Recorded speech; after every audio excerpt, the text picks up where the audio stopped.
আসসালামু আলাইকুম। আজকে আমরা আমাদের টাইগার মুরগির জন্য বোর্ডিং রুম তৈরি করলাম। তো আমাদের মুরগি যেহেতু আজকে আসার কথা, তো যে কোনো ব্যস্ততার কারণে মুরগিগুলো আসতে পারে না, মানে মুরগির গাড়ি লোড হয় না, সেই কারণে মুরগির বাচ্চাগুলো আসতে পারে নাই।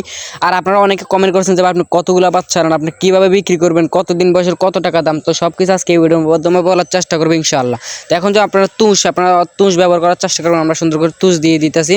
আর আপনারা সবসময় একটা কথা মাথায় রাখবেন যে খামারে ঢুকার সময় জোতা শেষ করে ঢুকেন, কারণ আমি এর আগে জোতা শেষ করে নিয়ে খামারে ঢুকে গেছি, অনেক রকমের অনেক সমস্যা হয়েছে।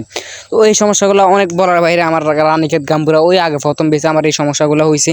এখন যে পেপারগুলো আছে, পেপারগুলো আমি সুন্দর করে বিছিয়ে দিব। এখানে আমরা হাস্তা, মানে একটা আমাদের বাঙালি একটা কথা আছে আমাদের গ্রামে, হাস্তা হাই বস্তা ভরে। তো আমরা সেরকম হাস্তা হাই বস্তা ভরছিলাম। বস্তা ভরার কারণে আমাদের এই সমস্যাটা হয়েছে।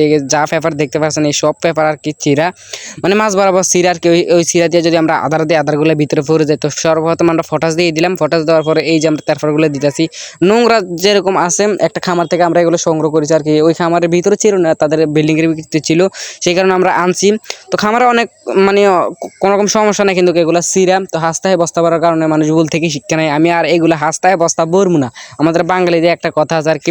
তো এই আর কি, সুন্দর করে বিছাই নিতে স্যার। আপনাদের কাদের কাদের টাইগার মুরগির বাচ্চা লাগবে অবশ্যই কমেন্ট করে যান। কালকে সকালে মুরগির বাচ্চা আসবে, তো যাদের যাদের লাগবে অবশ্যই ইনবক্সে মেসেজ দিয়ে দিবেন। আর সুন্দর করে আমরা বিছিয়ে নিতেছি। তো এই আর কি, কিছু কাজ আপনার সাথে শেয়ার করলাম। সবাই ভালো থাকেন, নিজের প্রতি খেয়াল রাখেন। আসসালামু আলাইকুম।